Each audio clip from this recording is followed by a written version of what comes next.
All right. Gotten quiet, so I'll take that as a sign to start. Good evening, everyone. It's good to be here, and it's good to see everyone.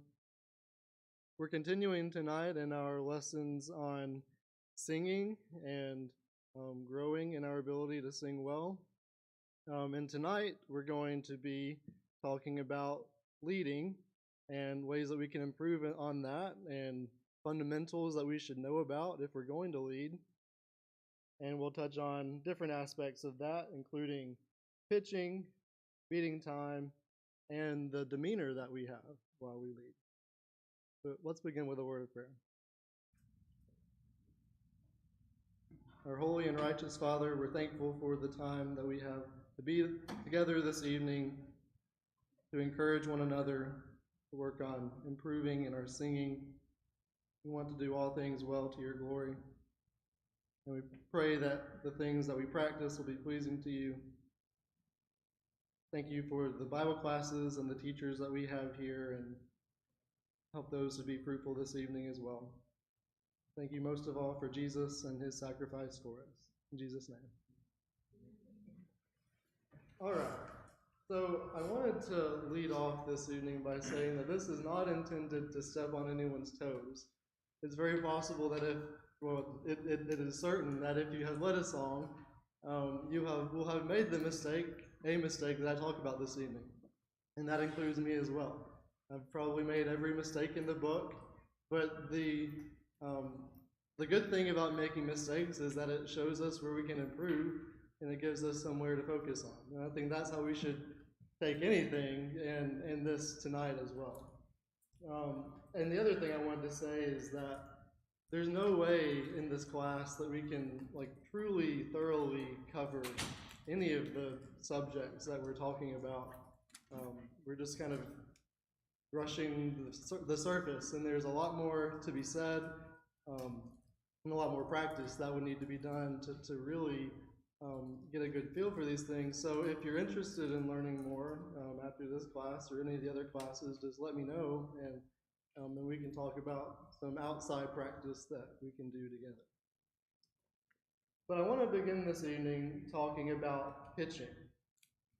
This is where the song begins, and this is one of the first places that the song leader can go wrong. And so we need to look at this. So I didn't talk to anyone about this before, so Tom is going to bravely volunteer. If you will, everyone, turn in your books to number 785.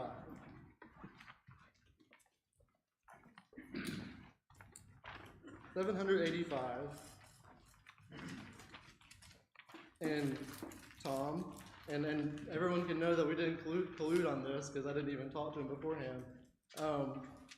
If you will, give me the starting note that you think this is without using a pitch pipe.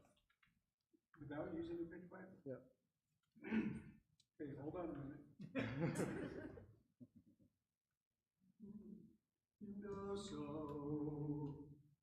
All right. So, seeking the lost, yes, kindly entreating. Okay, so we're gonna start there, and men who sing bass, I'd like you to sing bass, and we'll see how this goes. So let's see, we're on sol. All right. Sol.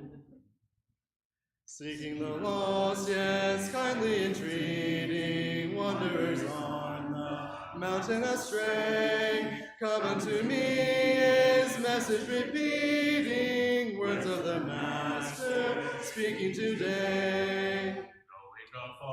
Going afar, upon the mountain, bringing the wanderer back again,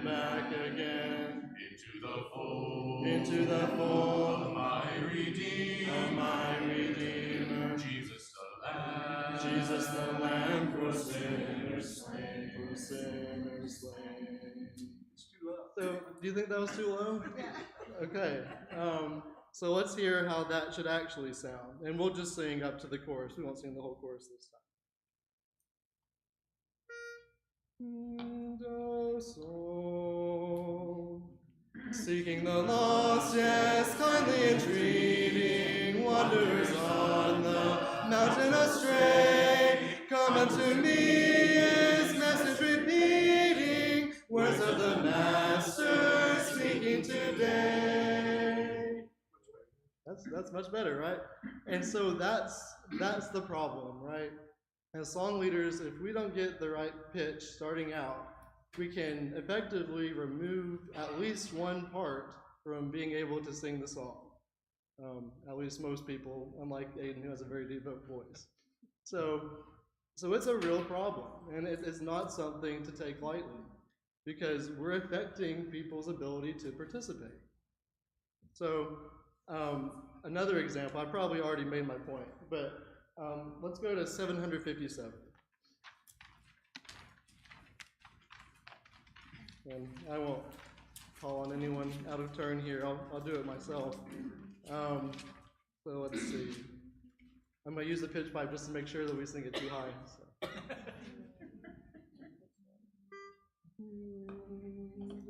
So. What a song of delight in a city so bright will be wafted neath heaven's fair dome. How the ransom will raise happy songs in his praise when all of God's singers get home. When all... Okay, let's stop it. We get the point. Okay, and then how should it sound? No, so... Let's start in the chorus. Oh, me so, when all the God's singers get home, where never a sorrow will come, there'll be no place like home, when all the God's singers get home. Much better. Okay, so I made my point. Too high or too low, both can be a problem.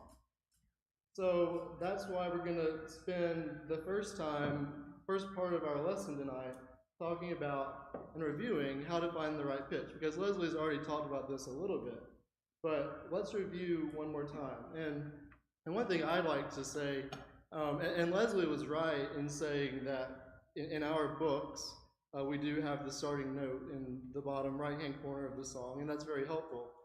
But I would encourage leaders to learn this and to be able to do this without using the notes, because it's pretty certain that you will be in a circumstance leading when you do not have help.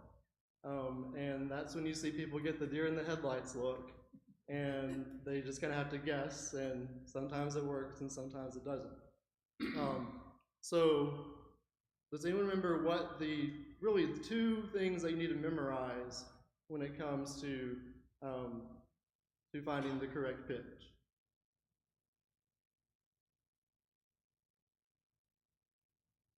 This is good. Forgetting helps us remember. So, yes, Cynthia. What note is do and what note the song starts on? That's right. What note is do, what note the song starts on. And so that means we need to know how to find do, and that means that we need to be able to pitch it. And so what I like to start on first is sharps and flats. And we've talked about this with Leslie, but we know that if there are no sharps or flats, then that is the key of C. And that's one of the keys that we're just going to have to know. We can't apply a rule to it like we'll see in a little bit. The other one that we're going to need to memorize is the key of F, which is 1 flat. Because the rule, which is you go to the last flat and go back 1, can't work since there's only 1 flat. So we need to remember that one. But C and F. All of the other keys, the rule applies, and if you know the rule, you can find it. So like I said, last flat, go back 1 is how you find flat. And you kind of remember that, flat, you think you're kind of going down, going back. And then the other sharp, if we want to find that, we go to the last one, and we go up, either to the next line or space, whichever one is adjacent. And you can kind of remember that sharp kind of goes up. Flat goes back, sharp goes up. So, and 1 sharp is G, but the rule works there because you have 1 sharp, which is the end, and then you go up 1, and there you are. So that's how we find our starting note, and that You're not going to remember that from me telling it to you right now. So if you're a leader, that's something that you kind of have to work on to kind of internalize.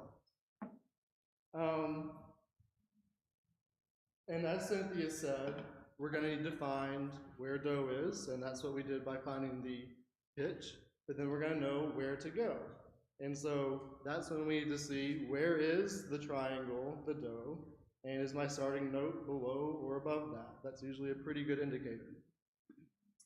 All right, so I want to, that's just a little review. We'll talk some more about that next week in congregational part singing practice.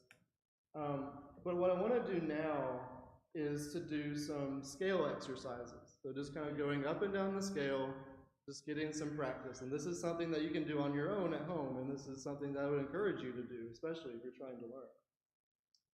So we're going to start, and we're just going to start in the key of C, and we're just going to sing the scale up and down.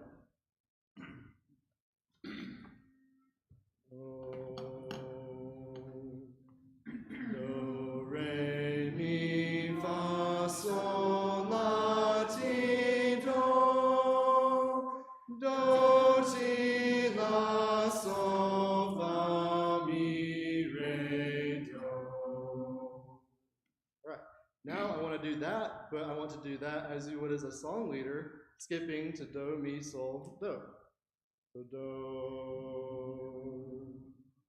do, mi, sol, do, sol, mi, do.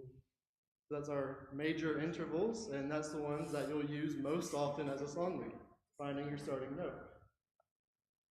And just for sake of example, I want to do the same thing. So that was in the key of C, and I want to show how that sounds pretty much it sounds the same doing it in a different key, and that's the beauty of shaped notes and why we use them.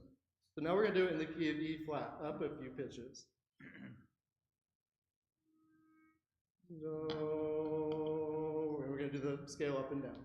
Do, do, re, mi, fa, sol, la, ti, do. Do, ti, la, sol, fa, mi, re, do. Do, mi, sol,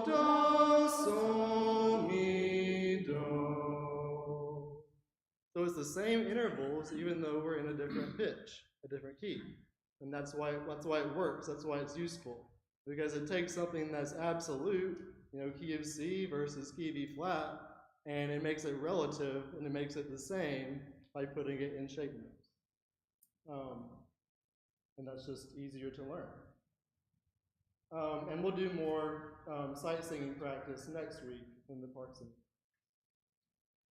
All right, so that's a little review on pitching. Any questions up to that point before we move on? All right, so now we're going to move on to the next section, and that is beating time.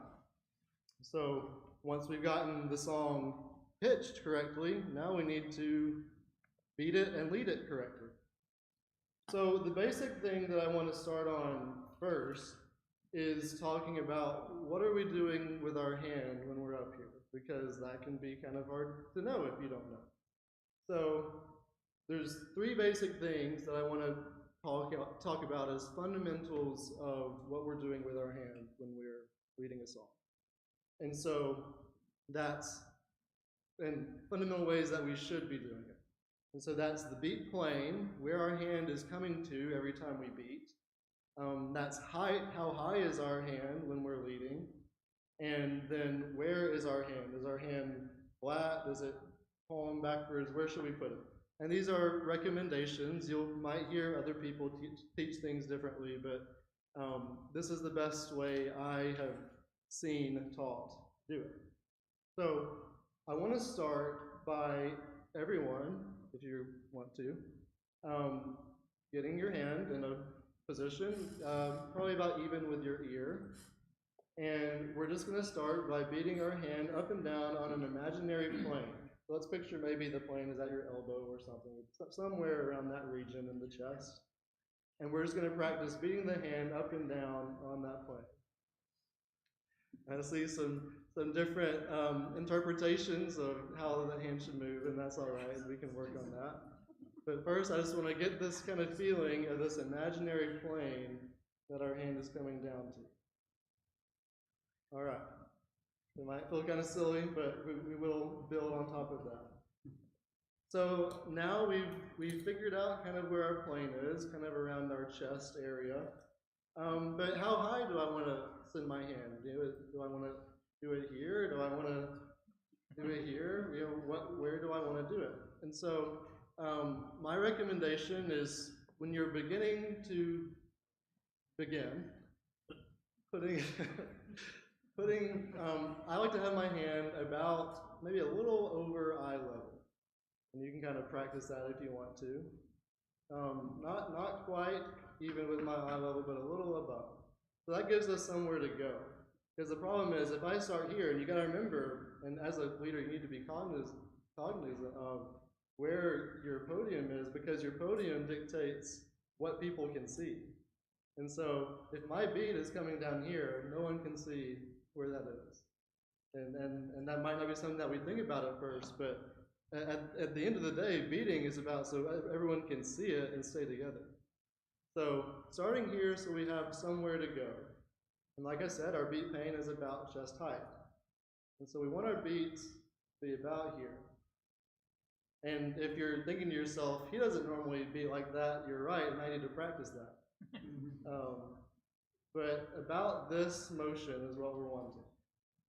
And then what do we do with our palm? Do we have it here? Do we have it doing something else? Ideally, we want the palm to be facing out because that's very easy for everyone to see. It might be more intuitive for you to think, okay, there's this flat plane I'm beating on, so I want to be hitting that with my palm. But it's important for us, for everyone to see our hand most easily and clearly. So we want the palm to be up when we're doing it. That's kind of the three basic things that I try to focus on when I'm leading is palm up, good height, and beating on a clear plane. Because you think about, why is the plane important? If I'm beating, that makes no sense. That doesn't tie to anything.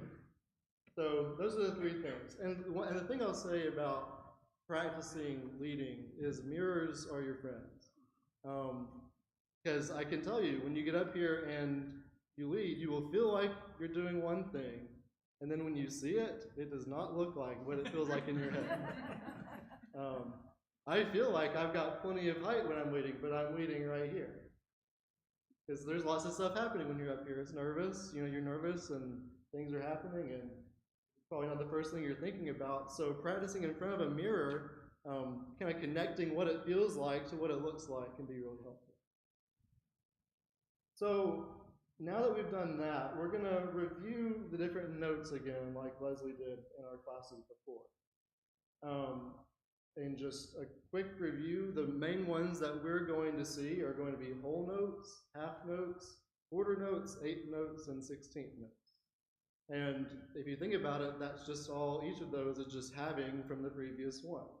If a whole note gets 4 beats, a half note gets 2 beats, quarter note gets 1 beat, and so on. Eighth note gets half of 1 beat. And so they're each just dividing evenly from the previous one.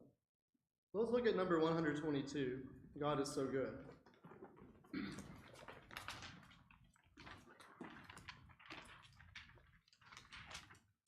This gives us a good example of half notes, quarter notes, and whole notes. And we've already looked at this one, and we've already done some exercises with this song. Well, what I'd like us to do is to sing the notes of this song as you would, as if you were singing it. We're going to count it rather than singing the actual words or notes. So we're going to do 1, 2, 3, 4, 1, 2, and 1. So we're going to be counting the number of the beats. And if you'd like to, you can practice leading with your beat pattern if you'd like. All right, but we're going to sing God is so good in beat. Let's all sing melody.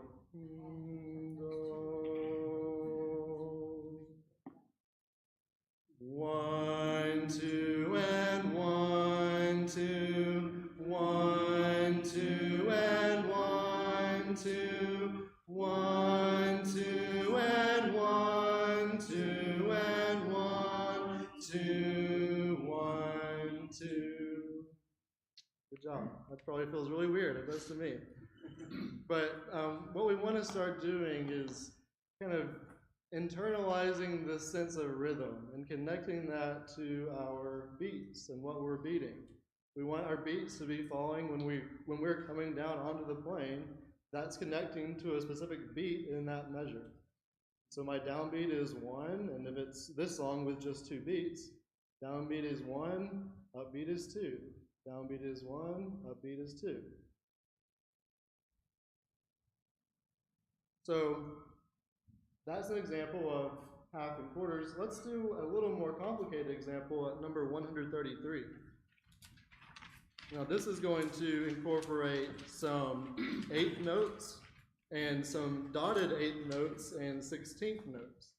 And so when we're counting that out, the way that we indicate an eighth note, if we're looking at we praise thee, O God, there. So that'll be just starting at the beginning, and then noticing that it starts on the 3rd beat, and that's a little more complicated than we're going to get into, but if we have questions, you can ask me about that later. But it's starting on 3, and so it goes 3, 1, 2, 3, 1, 2, 3, and 1. And so that's how we're going to count an eighth note, is with an and. And it just divides evenly between one normal beat. So when we get down to the chorus on Hallelujah, thine the glory, you can see that we have a dotted eighth note. And so as Cynthia reminded us, maybe it was last week, whenever you dot a note, all it does is just add half of the value of that note. Or if you want to think about it this way, it adds the next smallest note down. So if I have a dotted eighth note, you can think of that's an eighth note plus a 16th note. And that's all a dot is doing. But if we want to count that, it gets kind of fun because a 16th note is an E. So 1 E and it's kind of fun. And that might seem a little strange at first, but once you get into the rhythm of it, it makes more sense. So let's try this one. This is a little more challenging, but it'll give us a good example. So 133, revive us again. And we're just going to do the same as we did on God is So Good for the first verse.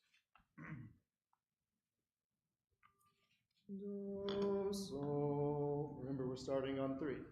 So. 3, 1, 2, 3, 1, 2, 3, and 1, 2, 3, 1, 2, 3, and 1, 2, 3, 1, 2, 3, 1, 2, 3, 1, 2, 3, 1, 2, 3, 1, 2, 3, 1, 2, 3, 1, 2, 3, 1, 2, 3, 1, 2, 3, 1, 2, 3, 1, 2. It's kind of fun. But that's how you would count out a song with eighth notes and 16ths and dotted eighths. So that's just giving you a rough idea. And like I said, this is not enough to really teach you how to do this, but this is giving you a starting place. And if you're interested, we can look into it more in more depth later. So we've talked about the beat playing and kind of what our arms should be doing when we're beating, but now we need to kind of build on that a little bit. So we've talked about previously about time signatures. And that's where, when you're looking at a song, like if we're looking at Revive Us Again, we see the clef there, and we see that there's a sharp, and then next to that, we see a 3/4. And does anyone remember what that means, or how you would kind of say that in normal words? 3 beats to a measure and a quarter note gets 1 count. That's right. 3 beats per measure and a quarter note is 1 beat or 1 count. And the top is pretty straightforward. 3 beats per measure, 4 beats per measure, whatever it is. And then the way that we derive out of that a quarter note is what gets 1 beat is if you just take the bottom number and put a 1 over it like a fraction, like a 1 over 4, that's a quarter note. Another example, if you turn back to God is so good on 122, you'll see that it's in 2/2 time. And so that would mean that there are 2 beats per measure, and 1 over 2, a half note gets a beat. And so when we start thinking about that, okay, 2 beats per measure, half note is 1 beat. So what that's saying is that there are 2 half notes per measure. And so we talked about the measure is when you're looking at that, you see there's a line every once in a while, like on God is so good, there's a quarter note, there's a half note, 2 quarter notes, and then there's a line. And then after the line, there's a whole note, and after the whole note, there's another line. Each of those lines between those is 1 measure. And so that's what we're breaking this time up into. So each one of these measures is going to contain the amount of time that is 2 half notes. So that's what we're kind of talking about when we talk about time signature. So each time signature is going to have a specific beat pattern that goes along with it. And so there's different ways of determining that, but yeah, and if you're interested in that, we can talk about that afterward, because that is more complicated than thinking. But one thing is, I'm drawing a blank on how to remember that, but we can talk about that after if you still have questions. But each time signature has a given beat pattern that goes with it. And there are 3 beat patterns that we need to know. And that's duple, triple, and quadruple. So 2, 3, and 4. The one that we were doing earlier is 2. Duple is just 2 beats. Triple is 3 beats. 1, 2, 3. And quadruple, you guessed it, is 4 beats. 1, 2, 3, 4. And so any time signature that we have is going to be directed with one of those 3 beat patterns. Now, those beat patterns might count differently, but it is the same hand motion. So that's probably complicated, and that's probably a lot to take in. So we're going to practice some with that. And what I want to do is look at a song that has each of these different beat patterns. And we're going to kind of figure out how we can get there and what time signatures go with what beat pattern. All right. So the first one that we're going to look at is the duple pattern, and the first one there is 2/2 time. So if you want to turn to number 230. 230. This is When I Survey the Wondrous Cross, and we'll see that it's in 2/2 time. So if I see, well, this is one way that you can figure out what beat pattern. If I see a 2 on top, that's going to be a 2 beat pattern. If I see a 3 on top, that's going to be a 3 beat pattern. And if I see a 4 on top, that's going to be a 4 beat pattern. That's one that captures one group of our time signatures. And then it works out the same way. If I see a 6 on top, that's a 2 beat pattern. If I see a 9 on top, that's a 3 beat pattern. And if I see a 4 on top, that's a 4 beat pattern. So I guess the way you can think about it is if it's a 2, 3, or 4, that indicates what number of beats it is. If it's a 6, 9, or 12, divide it by 3, and that gets you down to the number of beats that it's going to be. Now, if you don't like math, I'm sorry. That probably was a terrible explanation for you. But we can talk more about that if you need more clarification. So we're going to look at 2-2. 2-2 time first, and this is when I survey the wondrous cross. And so this is a duple pattern, and now we're going to start talking about simple time versus compound time. And so what that is in simple time, each beat I'm counting 1, 1, 2, 1, 2. Now the difference is compound time, I'm counting more than the number of beats I'm doing. So for instance, another 2-beat pattern is 6-8, which a lot of our songs are in 6-8 time, and think 6-8 means 6 beats per measure and an 8th note gets a beat. That's still just 2 beats, but when I'm counting it, that's 1, 2, 3, 4, 5, 6. 1, 2, 3, 4, 5, 6. So simple time, compound time. The difference is simple time. Each beat you have is on one of the number of beats.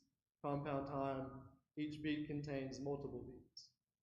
Kind of complicated, but we'll see it when we start looking at more songs. So when I survey the wondrous cross, so what I want to do, but pretty much for the rest of class, is just practice this. So if this hasn't been making sense, maybe when we're practicing it might start clicking a little more. So what I want to do is pitch this song like we would, and we're going to beat it like we normally would in our 2-beat time. So this is 2-2 time.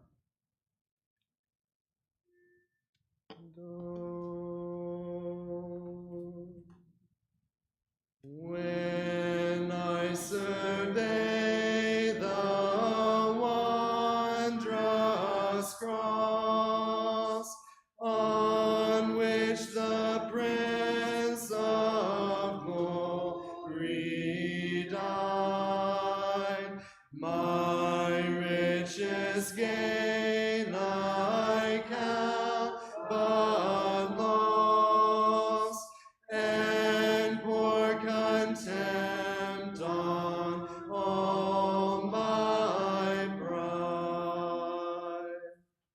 All right, so maybe you started kind of feeling the 1, 2, 1, 2 when you were beating that. And that's because there's lots of half notes in that song, and a half note is what gets a beat. And so a lot of times we're just falling right on the beat when we're singing it. So that's 2-2 time. And so another example of a simple beat pattern in the duple is 2-4. And so let's look at 422.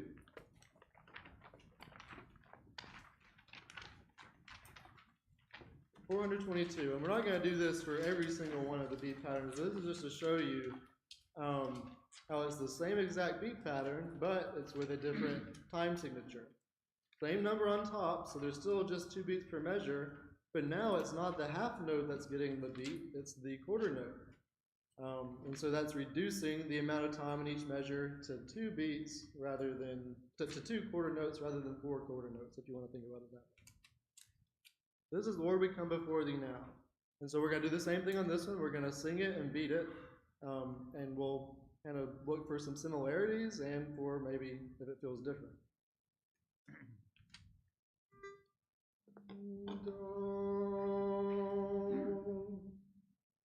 Lord, we come before thee now, at thy feet we humbly bow. Oh, do not our suit disdain. Shall we seek thee, Lord, in vain? Shall we seek thee, Lord, in vain? All right, so it's still a 2-beat pattern, but it feels a little different, right? It's a little faster. There's more 8th notes in there. It seems like there's more going on. And so that's, and so looking at this from a broader perspective, that's why we have these different key signatures, because some songs we want to be faster, other songs we want to be slower. And the easiest way we can determine that and control that is by what time signature we put it in. I guess one way you can think about it is the shorter the note that's getting the beat, the faster the song is probably going to be. So if one beat is an eighth note versus one beat being a half note, the eighth note song is probably going to be faster, just because it's moving faster. So that's how we can make songs faster or slower depending on how we want them to feel. And that's what the music is doing, right? The music is drawing out from the words what the meaning is. All right. So now we're going to look at a compound duple time song, and that's going to be number 585. 585 is Thy Heart Right with God. And so this is the same beat pattern, but now you'll see that we're in 6/8 time. So like I said before, now we're getting the eighth note as what's getting the beat, and so it's probably going to be moving a little faster. And we'll see that as we sing. Do, sol. Have thine affections been nailed to the cross? Is thy heart right with God? Dost thou count all things for Jesus but loss? Is thy heart right with God? Is thy heart right with God? Washed in the crimson flood, cleansed and made holy, humble and lowly, right in the sight of God. So that moved a lot faster, right? And that's because the eighth note is getting the beat rather than the half note like we saw previously. All right. So one thing that you can keep in mind, talking about kind of the speed of songs, is that your hand is going to be moving about the same speed for a 2/2 song and a 6/4 song as it will for a 2/4 song and a 6/8 song. And now that I'm saying that, I'm thinking maybe I don't want to talk about that even anymore. But if that helps you, then I'm glad I said it. So we're going to move on now, and we're going to talk about triple time. And so a lot of the same principles that we were talking about with duple time are going to apply to triple time. Now the only difference is now we're going to be getting 3 beats per measure, or 9 beats per measure, rather than 2 and 6 beats per measure. So we're just going to do some more examples. So let's look at 406.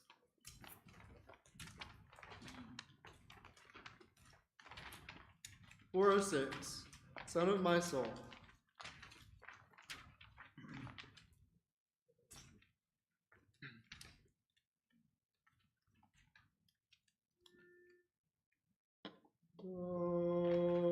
And note, this is a 3/4 song, so 3 beats per measure, and a quarter note gets the beat.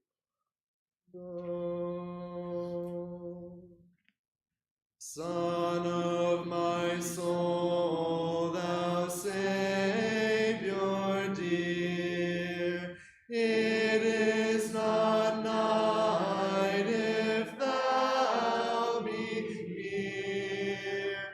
Oh, may no earth-born cloud arise to hide thee from thy servant's eyes. So that might feel kind of similar to maybe the some of the 2-beat songs we did, but now we'll see an example of doing a compound 3-beat, and it will feel faster, kind of like the 6/8 did for the 2-beat. So let's look at 488.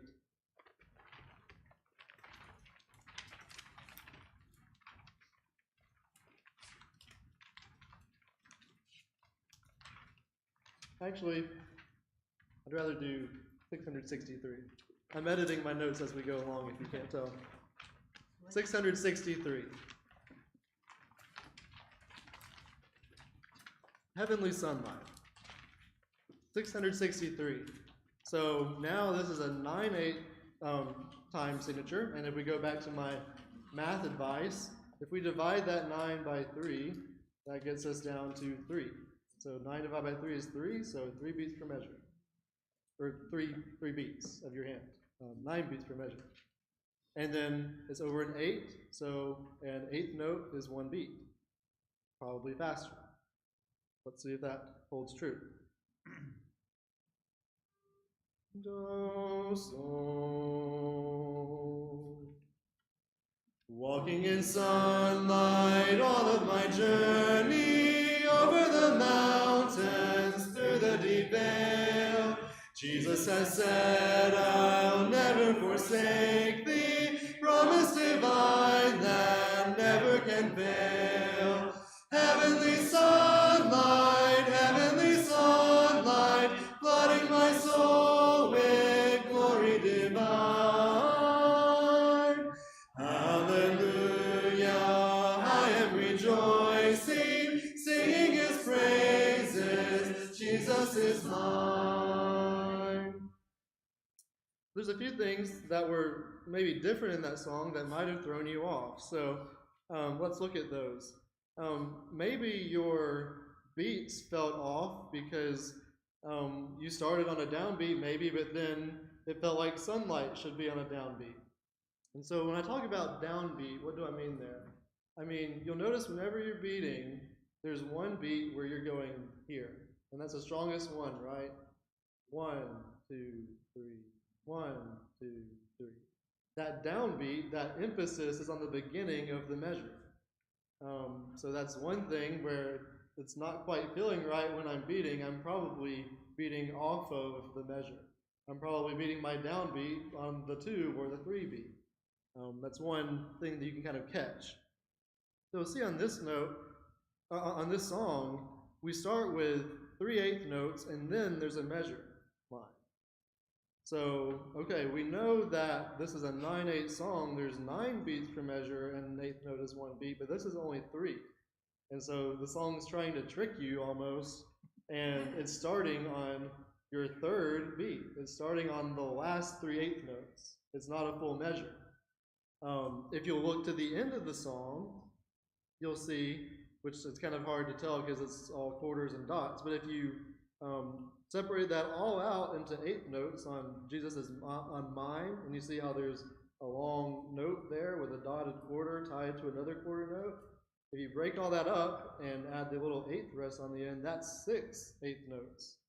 And so if there's a shortened measure at the beginning of the song, it matches up with a shortened measure on the end of the song. So I know that might just be interesting trivia for you, but that's where that time is going. Because you think as we're singing this, Jesus is mine, then I can go right into the next verse. And that might be a reason why the songwriter would write it that way, because he wants the song to keep going. Yes? It's a pickup measure, right? Yeah, that's a pickup measure. That's. We're going to talk more about this some other time. Maybe. Talk to me after class. Yeah, yeah, you might know it as a pickup measure, but it's a little more in depth than we're going to go tonight. But yes. All right, I see that we are almost out of time. So if we had time, we would have done the same thing with 4 beats, but the same principles apply. So closing out class, what I would like to talk about just a little bit is we've talked about the ways that you go about getting the right pitch and beating the right time, but all of that is pretty meaningless if I'm doing that robotically, or if my spirit is not in what I'm doing. If it was all about just getting the right time and pitch, then we could just put a little metronome up here, someone could blow a note and we could just follow the metronome. But maybe outside of other concerns with that instrumentally, but I don't know. But the song leader is also here to engage the congregation, to not just get the right pitch and the time, but to involve everyone. And this might be the most difficult part. Because there might be plenty of song leaders who can beat a song and pitch a song, but they still need work on engaging. I need work on engaging. So the goal of the song leader is to diminish confusion, but also to promote unity. So that's just something to keep in mind when you get up here, is that it's not just about doing everything technically right. It's about the spirit I have when I'm doing that, because that shows. Especially when your mind is on other things, where your spirit is will show. If you're not engaged, people see that. And it will affect the singing. It will affect how it goes, even if you do everything technically right. So we need to examine our hearts before we ever get up here to pitch it and lead it correctly. Just a few points to close out class. Sing lead, even if that's not soprano. What do I mean here? You can think on, for example, Our God is Alive. When we get to the chorus, the bass starts that right. There is a God. If I'm the song leader, I need to be singing that part because no one else is singing at that part. And at that point, I'm depending on the basses in the congregation, as able as they may be. I need to be leading that because that's showing us where to go. And if I'm doing nothing, then that creates confusion. I wish I could spend more time on these. We need to be clear when we're speaking, and we ideally would be making eye contact, which I've not been doing the best job of in this class, but do what I say, not as I do, I guess. But so we need to announce the song title and the number, and we need to be clear when we do that. Maybe say the number twice. Eye contact.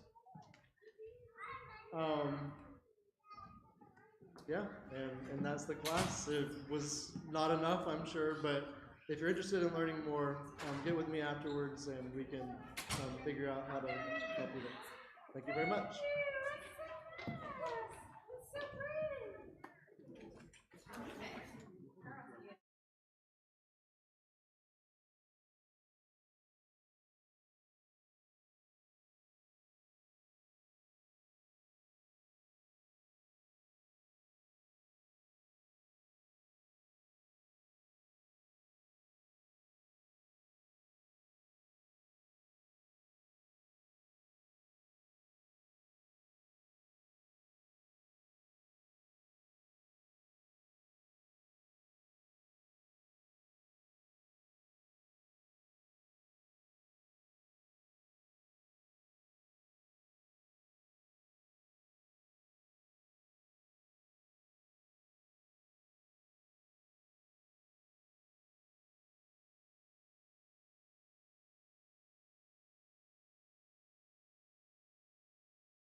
everyone. Hope we all had good classes this evening.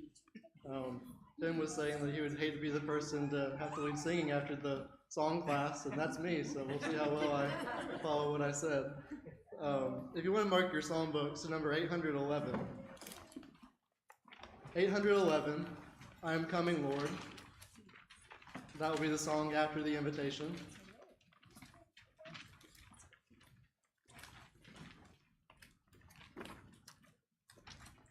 And before the invitation, we're going to sing number 313. 313. I could not do without you.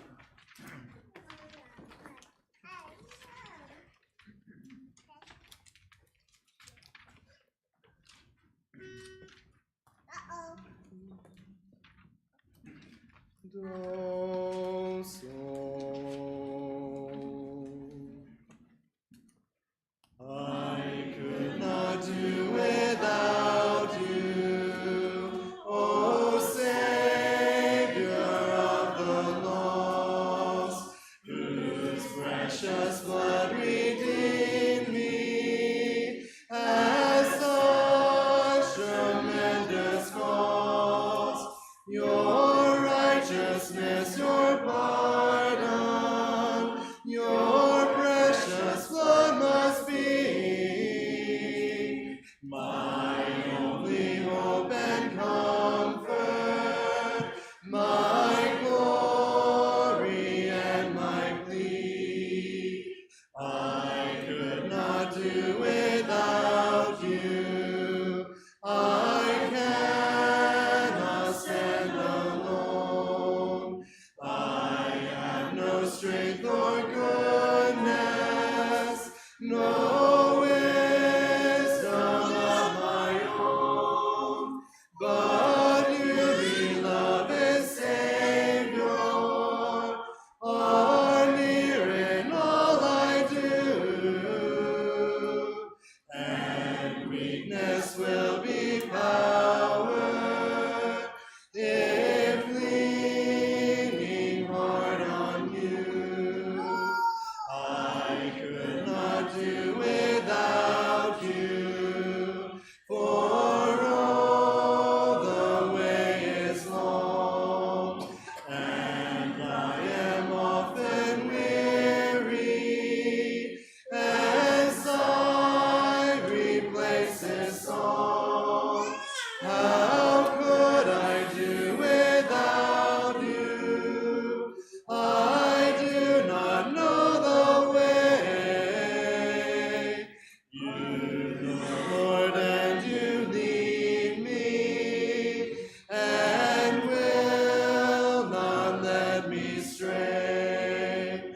I could not do without you, for years are fleeting fast, and soon in solemn oneness the river must be passed, but you will never leave me, and though the waves roll high, I know you will be near me, and whisper it is I.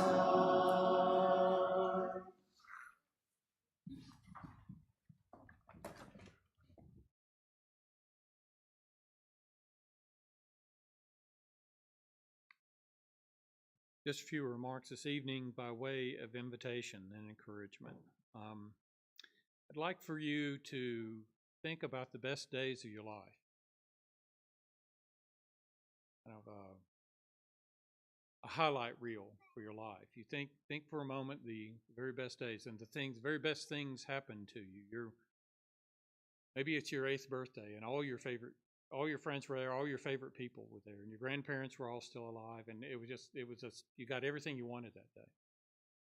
Maybe it was winning state championship later on, and you were in your competitive days, and you prevailed through a tough schedule and the tournament, and you took home the trophy. or a band competition, or maybe it was getting a degree, graduating with honors. Something, again, it's trying to think about superlatives here. There's all kinds of good stuff that happens to us all the time, and we kind of brush it aside because we're distracted by the bad stuff. But just something that absolutely, when you need cheering up, you need thinking about the best times of your life. Perhaps it's your wedding day, maybe the birth of your first child, their graduation from high school, they're getting their degree, they're having children. You're being recognized. You're getting a promotion, a big raise. You're being you did something significant in the community and really moved the needle and changed some people's lives in a big way. Got recognized for it. Think of you got those things in your mind. Yeah, the happiest days of your lives, the best days of your life.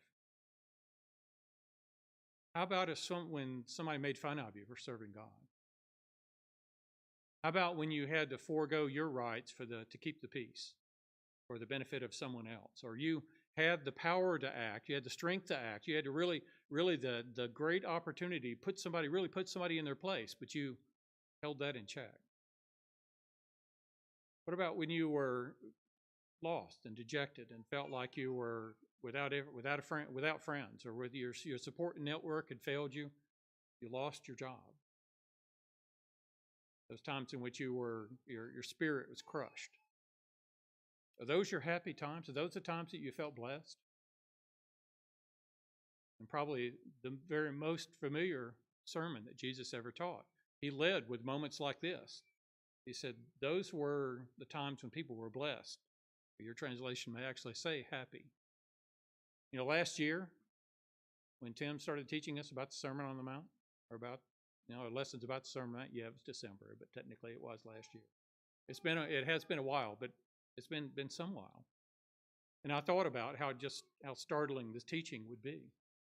Because nothing on earth, nothing naturally occurring on earth would ever lead you to this conclusion.